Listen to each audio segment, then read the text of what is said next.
जरा एक पल के लिए अपनी आंखें बंद करके सोचिए, अगर उस कार के अंदर आपकी बहन बेटी होती, आपकी पत्नी होती, आपकी बेटी होती, या आपका पूरा परिवार सफर कर रहा होता और तभी अचानक एक काली एसयूवी आपकी गाड़ी का पीछा करना शुरू कर देती।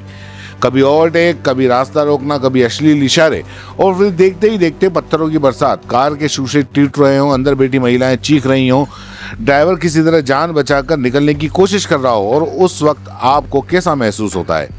ये कोई फिल्म का सीन नहीं है, ये किसी वेब सीरीज की कहानी भी नहीं है, ये एक ऐसा वीडियो है जिसने पूरे देश को झकझोर के रख दिया।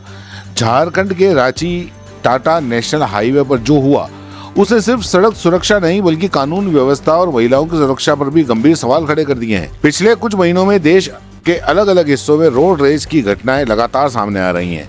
कहीं मामूली हॉर्न बजाने पर हत्या, कहीं ओवरटेक करने पर लाठी डंडे, कहीं पार्किंग विवाद पर गोलीबारी, और अब महिलाओं से भरी कार का कई किलोमीटर तक पीछा। ऐसा लगता है जैसे कुछ लोगों ने सड़क को अपनी निजी जागीर समझ लिया हो, जहां जिसे चाहा डराया, जहां जिसे चाहा धमकाया और जिसे चाहा उस पर हमला कर दिया। और सबसे बड़ा सवाल, क्या अब सड़क पर निकलना भी जोखिम भरा बनता जा रहा है? इस पूरी घटना के अंदर क्या हुआ आपको बता देता हूं कि बताया जा रहा है कि घटना रांची के टाटा नेशनल हाईवे की है, झारखंड की।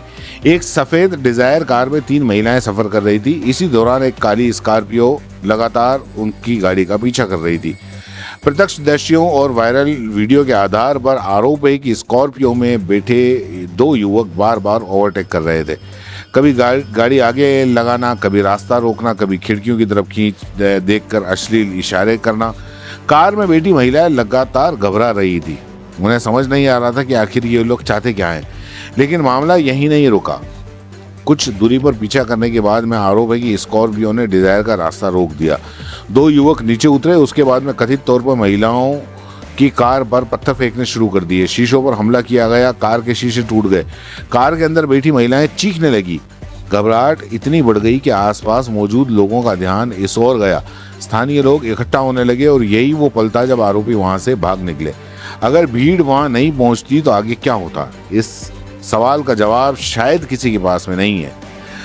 घटना का वीडियो सोशल मीडिया पर आते ही लोगों का गुस्सा फूट पड़ा। लोगों ने सवाल करना शुरू कर दिया, अगर दिन दहाड़े नेशनल हाईवे पर महिलाओं के साथ में ऐसा होता है तो आम नागरिक आखिर सुरक्षित कहाँ है?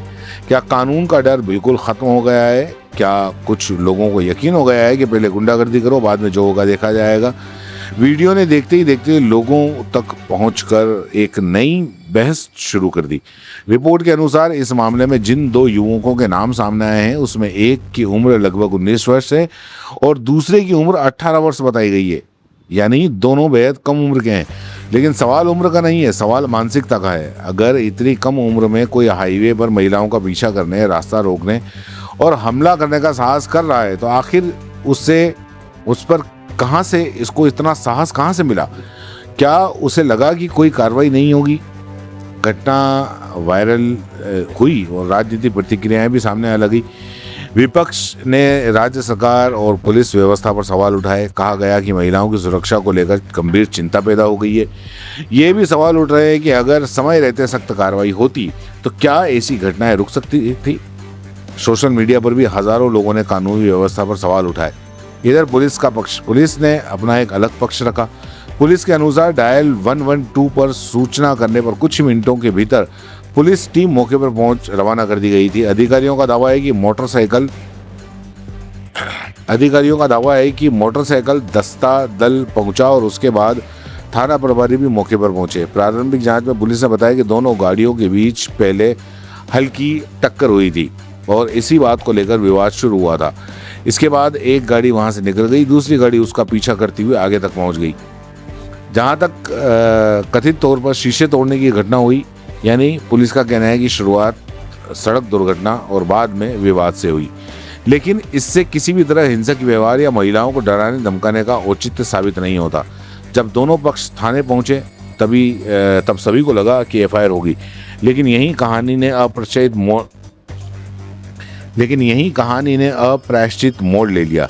पुलिस के अनुसार महिला पक्ष ने मुकदमा दर्ज करने से इनकार कर दिया। बताया गया कि अधिकारियों ने कई बार समझाया लेकिन महिलाएं तैयार नहीं हुई। कारण भी बेहद दिलचस्प बताए। पहला, दोनों आरोपी कम उम्र के हैं, अगर उनके खिलाफ मामला दर्ज होगा तो उनका भविष्य खराब हो सकता है। दूसरा, महिला पक्ष ने कथित तौर पर कहा कि वे सार्वजनिक पहचान रखने वाली कलाकार हैं और विवाद बढ़ने से उनका नाम सामने आ जाएगा, और इसी वजह से उन्होंने कानूनी कार्रवाई से दूरी बनाई। इसके बाद दोनों पक्षों के बीच में लिखित समझौता हो गया।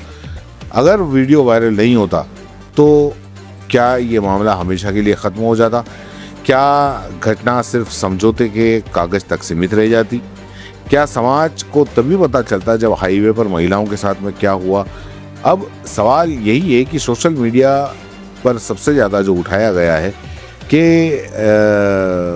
आपको एक बात बहुत महत्वपूर्ण समझने की ज़रूरत है कि किसी भी पीड़ित का मुकदमा करना या न करना उसका अपना अधिकार है, लेकिन जब सार्वजनिक स्थान पर कथित हिंसा, सड़क पर पीछा करने या महिलाओं को डराने जैसी घटनाएं सामने आती हैं, तब उसका असर केवल एक परिवार तक सीमित नहीं रहता। ऐसी घटनाएं लोगों के मन में डर पैदा करती हैं। अगर ऐसे मामलों में जवाबदेही तय न हो तो गलत संदेश जाता है और सार्वजनिक जगहों पर हिंसक व्यवहार के बाद भी मामला आसानी से समाप्त हो सकता है।